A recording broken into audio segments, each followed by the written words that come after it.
क्योंकि दोनों mod function है। मॉड फंक्शन को कैसे खोला जाता है, देखो, या तो ये पूरा पॉजिटिव सॉल्व होगा या तो पूरा नेगेटिव सॉल्व होगा।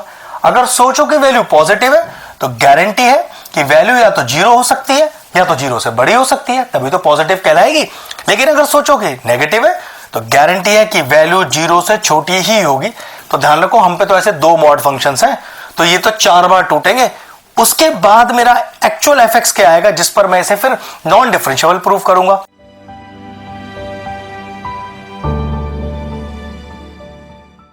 हेलो फ्रेंड्स, आज हम टॉपिक डिस्कस कर क्लास 12 से। टॉपिक लिया हमने डिफरेंशिएबिलिटी। एक टफ लेवल का क्वेश्चन लिया है, क्योंकि डिफरेंशिएबिलिटी में हमने मॉड क्वेश्चन लिया हुआ है। पेपर में अगर इस तरह का क्वेश्चन आता है बोर्ड एग्जाम में, तो ध्यान रखिएगा, ऐसे क्वेश्चनों की आपको कमांड होनी चाहिए, तभी इस तरह का क्वेश्चन हो पाएगा। सीखते समय हो सकता है थोड़ा टाइम लग जाए, लेकिन अगर एक बार आपको परफेक्शन आ गया, कमांड आ गया, तो फिर किसी लेवल पर कैसे भी क्वेश्चन आ जाए आपको इजीली सॉल्व हो जाएगा। ठीक है, सबसे पहले मॉड की प्रॉब्लम क्या है। मॉड क्योंकि दो हिस्सों में टूटता है और वो भी दो मॉड फंक्शन है अपने पास, तो पहले एक जनरल एफ निकालना पड़ेगा, जिस पर हमें आगे डिफरेंशिएबिलिटी सॉल्व करनी पड़ेगी। सेम यही क्वेश्चन आपको क्वांटिटी के लिए भी आ सकता है, तो करने का तरीका बिल्कुल सेम रहेगा। सबसे पहले क्या करें, इस एफ को चेंज करते हैं और एक प्रॉपर फॉर्मेट में लेके आते हैं। सबसे पहले क्या करें, क्वेश्चन कह रहा है कि नॉन डिफरेंशिएबल प्रूव करना है, ये बात की बात है। पहले एफ लेके आते हैं, और एफ के लिए मुझे पहले एक्स का वैल्यू चाहिए। देखो, एक्स का वैल्यू पहले ही मुझे यहां दिया हुआ है। अगर ये दोनों वैल्यू नहीं भी दी होती, तब भी मैं क्या करता, दोनों एफ के फंक्शन को मैं जीरो के बराबर रखता और वहां से एक्स की वैल्यू निकालता। चेक करो, अगर दोनों को जीरो के बराबर रखूं, मॉड से अब कोई मतलब नहीं है। ठीक है, ध्यान रखना, अगर मैं जीरो के दोनों को बराबर रखूं तो एक वैल्यू 1 आएगी, एक -1। वो हमें पहले ही दे दिए हैं, यहां पर 1 और -1 पर नॉन डिफरेंशिएबल प्रूफ करना है। ठीक है, चलो सबसे पहले एक नंबर लाइन डालो। नंबर लाइन पर सबसे पहले -1 आएगा और फिर +1 आएगा। क्योंकि इक्वल टू दिया हुआ है, तो ध्यान रखिएगा ये गोला भरा हुआ होना चाहिए। ये लीनियर इनइक्वालिटीज में हम बच्चों को सिखाते हैं कि अगर इक्वल टू 7 होता है तो इस गोले को भर दिया जाता, ग्रेटर देन और लेस देन वर्ड होता तो गोला भरा नहीं जाता, ये जो गोला है वो खाली रहता। ठीक है, इतना तो आपको पता होना चाहिए, क्योंकि अभी जिस लेवल का हम क्वेश्चन आपको करके दिखा रहे हैं, इस तरह के बेसिक्स एकदम बेहतरीन बच्चों को आने चाहिए। ठीक, चलिए सबसे पहले दोनों एफ को पहले सेपरेटली लिख लो। एक है आपका x+1 और एक है आपका x-1। अब पहले देखो कौन कौन से 3 इंटरवल बनेंगे जिस पर हमें अपना f पॉजिटिव या नेगेटिव चुनना है।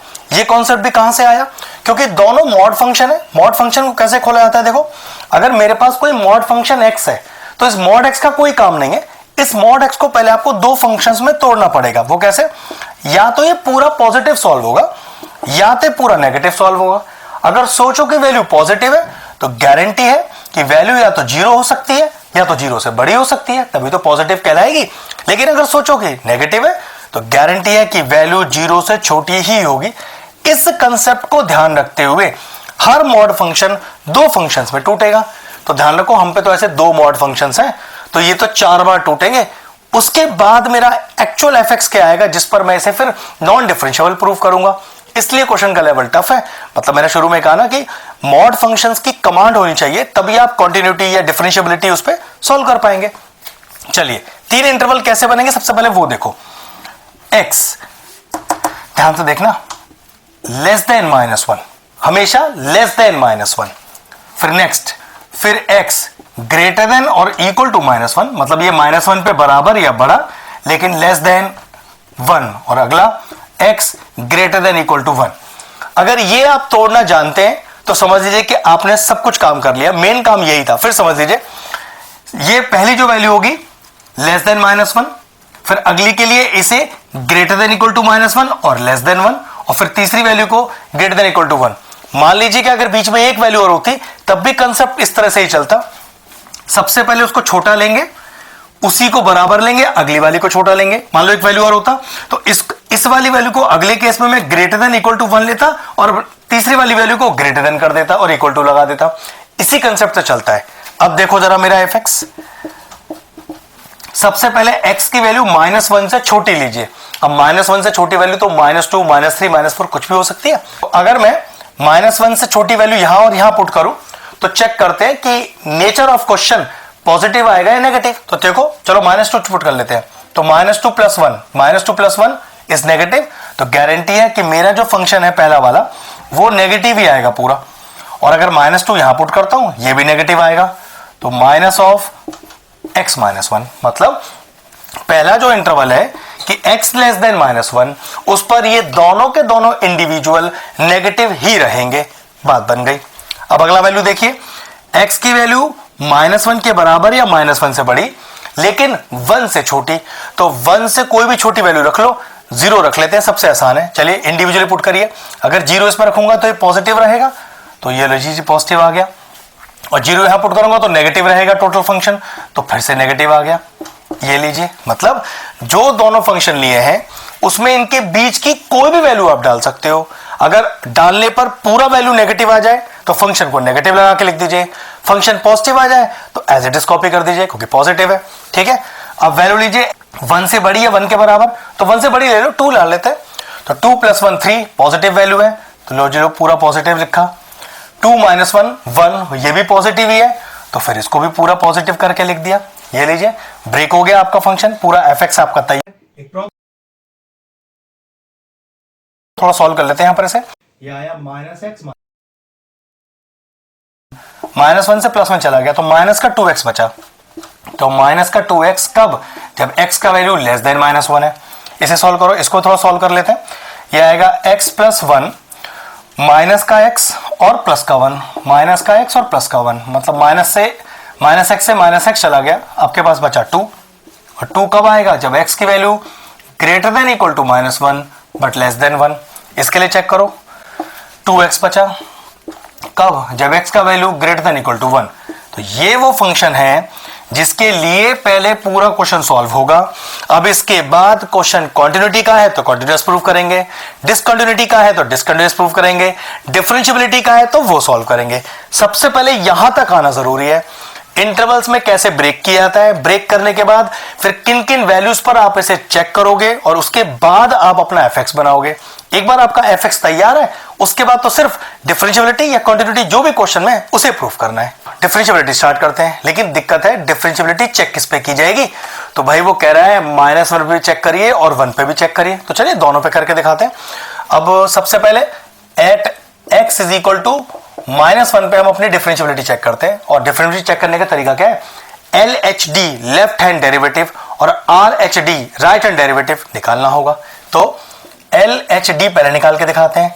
लिमिट x टेंड्स टू -1 और माइनस, ये जो ऊपर वाला माइनस है वो क्या शो करता है कि आप LHD निकाल रहे हो, और फॉर्मूला क्या है, fx माइनस fa, a क्या होता है जिस पर आप इसे चेक कर रहे होते हो, -1 अपॉन x माइनस a, मतलब नीचे आता है x माइनस a, लेकिन दिक्कत है x तो ऑलरेडी मेरा -1 ही है, तो जब मैं यहां पर एक माइनस पुट करूंगा तो ये कितना हो जाएगा, ये हो जाएगा x + 1। ठीक है, ध्यान रखिएगा।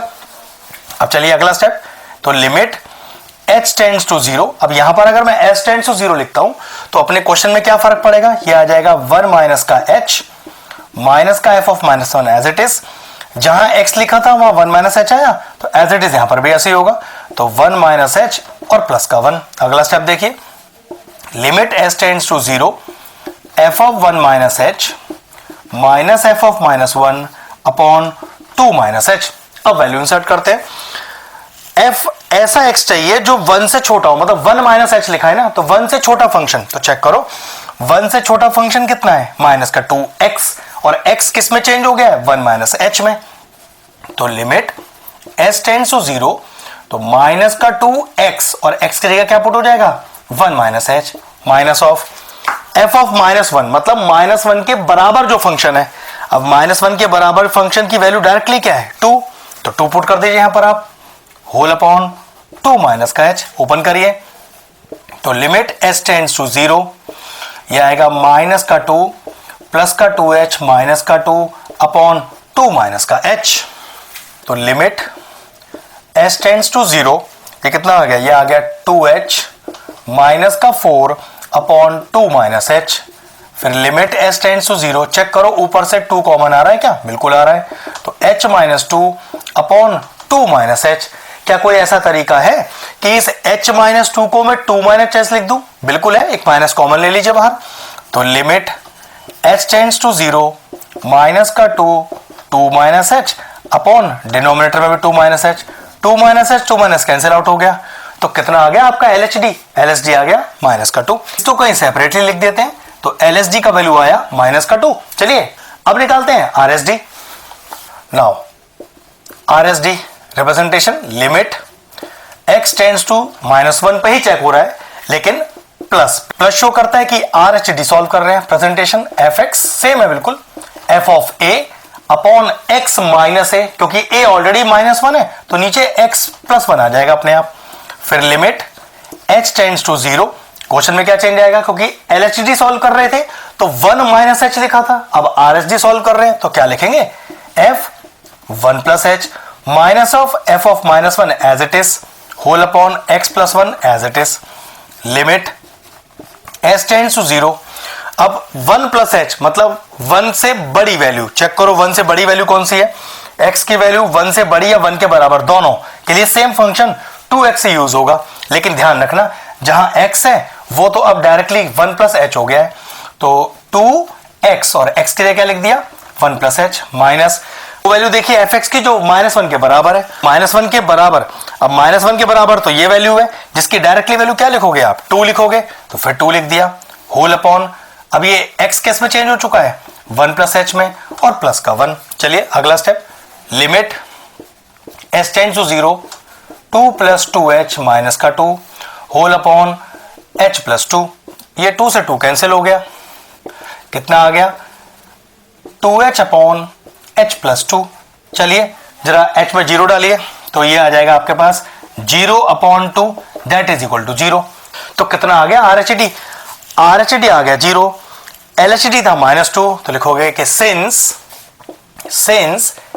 LHD is not equal to RHD, therefore the given function fx is non-differentiable at x is equal to -1। -1 पे तो ये क्वेश्चन नॉन डिफरेंशिएबल है। अब किस पर चेक करना है, अब इसे +1 पर चेक करना है। At x is equal to 1, same steps है LHD। चलिए LHD करते हैं। अब सबसे पहले क्या लिखना है LHD के लिए, limit x tends to, check किस पे करें 1 पे, तो 1 माइनस की fx minus f of a मतलब जिस पर हम चेक कर रहे हैं अपॉन x माइनस a। ठीक है, लेकिन यहां क्या चाहिए, लिमिट s टेंड्स टू 0, तो इससे क्वेश्चन में क्या चेंज आएगा, हम लिख देंगे limit f 1 minus h minus का f ऑफ 1 अपॉन, जहां x था वहां 1 माइनस h है तो यहां पर भी x क्या आ जाएगा 1 माइनस h माइनस का 1। अब चेक करो -1 और +1 कैंसिल आउट हो गया, कितना आ गया, limit s tends to 0 f of 1 minus h minus of f of 1 upon minus का h। देखो ना प्लस का 1 और माइनस का 1 कैंसिल आउट हो गया। अब आपको एक ऐसा फंक्शन यहां से चूज करना है जिसकी वैल्यू 1 से छोटी हो। अब चेक कर लो 1 से छोटी किसकी वैल्यू है, x की वैल्यू 1 से छोटी, तो लिखा ना x इज लेस देन -1, तो फंक्शन क्या चूज करना है, लिखा मैंने लिमिट s टेंड्स टू 0, ये पूरा फंक्शन तो हो गया 2 माइनस वो फंक्शन लिखिए जो 1 के बराबर, f ऑफ 1 लिखा है ना, मतलब जो फंक्शन 1 के बराबर है। अब चेक करो x की वैल्यू 1 से बड़ी या 1 से बराबर, दोनों के लिए फंक्शन क्या है आपका 2x, लेकिन x की जगह क्या पुट हो जाएगा 1, तो 2 × 1 ये हो गया 2 होल अपॉन माइनस का h। लेकिन देखो ध्यान से जरा, न्यूमरेटर में क्या आ रहा है 2 - 2 0, तो व्हाट इज 0 अपॉन -h, भाई ये तो 0 ही आ जाएगा। इसका मतलब हमारा जो LHD है x = 1 पर वो आ गया 0। अब बढ़ते हैं RHD की तरफ। चलिए तो RHD चेक करना है 1 पर, तो लिखने का तरीका limit x tends to 1 plus formula क्या है वही same fx minus f of a, जो कि एक्चुअल में आपका 1 है जिस पर आप चेक कर रहे हो, अपॉन x माइनस a। ठीक है, फॉर्मूला सेम रहता है LHD और RHD में, बस छोटे छोटे स्लाइड चेंजेस होते हैं। वो चेंज ध्यान यहां पर क्या होगा, फिर से यहां आ जाएगा s टेंड्स टू 0। अब क्वेश्चन में क्या चेंज आएगा, क्योंकि जब हम LHD कर रहे थे तो हमने क्या लिखा था 1 माइनस h, क्योंकि हम RHD कर रहे हैं तो यहां क्या लिखेंगे 1 प्लस h माइनस का f of 1 whole upon x, और x के लिए क्या आ जाएगा भाई, x के लिए हमने क्या लिखा 1 प्लस h, यहां भी लिख देंगे 1 प्लस h माइनस का 1। चेक करो प्लस का 1 माइनस का 1 फिर कैंसिल आउट हो गया, कितना आ गया, limit s tends to 0 f1 plus h minus of f1 whole upon में h। अब चेक करिए यहां पर कौन सा फंक्शन चूज करना है, जो 1 में कुछ ऐड हो रहा है ना, मतलब 1 से बड़ा फंक्शन। चेक करो x की वैल्यू 1 से बड़ी या 1 के बराबर, दोनों ही केस में आपको 2x का इस्तेमाल करना है। लेकिन ध्यान रखना ये जो x है, ये जो x है वो किस में ट्रांसफॉर्म हो गया है, 1 प्लस एच में। तो यहां पर क्या लिखा जाएगा, limit s tends to 0 twice of x है ना, तो x की जगह हो गया 1 plus H minus f of 1, मतलब वो फंक्शन जो 1 के बराबर है। तो देखो 1 के बराबर भी यही फंक्शन है 2x, लेकिन x की जगह क्या पुट हो जाएगा, 1 पुट हो जाएगा। तो what is 2 into 1, that is equal to 2 whole upon h। Denominator में कोई चेंज नहीं आना। नेक्स्ट स्टेप देखिए, तो limit s tends to 0 into करिए, ये आएगा 2 प्लस 2h माइनस का 2 होल अपॉन h। देखो माइनस 2 से प्लस 2 चला गया, क्या बचा, limit s tends to 0 2h whole upon h, h से h कट गया और क्या बचा 2। हमारा LSD कितना आया था, वो आया था 0, RSD आ गया 2। इसका मतलब कि LSD is not equal to RSD if the given function fx is not differentiable at 1। तो लिखा है हमने, since LHD is not equal to RHD, therefore the function fx is not differentiable at x is equal to 1। क्योंकि question में पहले given था कि ना तो -1 पर ही डिफरेंशिएबल हो ना ही 1 पर, तो दोनों हमने आपको प्रूव करके दिखा दिए। क्वेश्चन में ध्यान रखिएगा, क्योंकि मॉड फंक्शन सॉल्व कर रहे हो और दो मॉड लगे हुए हैं, तो सबसे पहले फंक्शन को रीडिफाइन करना है, वो मैंने आपको करके दिखाया। LHD RSD निकालना है, मतलब डिफरेंशिएबिलिटी चेक करने का तो एक नियम है, उस नियम को तो आप किसी क्वेश्चन में भी याद रख सकते हो, एक ही जैसा होता है। बस फंक्शन में क्योंकि मॉड था, इसलिए इस क्वेश्चन को बहुत ब्रिलियंट सा बनाता है, इसलिए इस तरह के क्वेश्चनों की अच्छी प्रैक्टिस कीजिएगा। अगर इस तरह के और इंटरेस्टिंग वीडियोस देखना चाहते हैं तो चैनल की प्लेलिस्ट में जाएं, वहां कंटिन्यूटी एंड डिफरेंशिएबिलिटी की सेपरेट प्लेलिस्ट बनी हुई है, वो प्लेलिस्ट मैं एंड स्क्रीन में भी डाल दूंगा, और सारे इंपॉर्टेंट चैप्टर्स की प्लेलिस्ट के साथ क्या करोगे चेक कर लीजिएगा। ये एक शानदार सा और एक हॉट लेवल का क्वेश्चन तो फिनिश हो गया, वीडियो फिनिश करते हैं।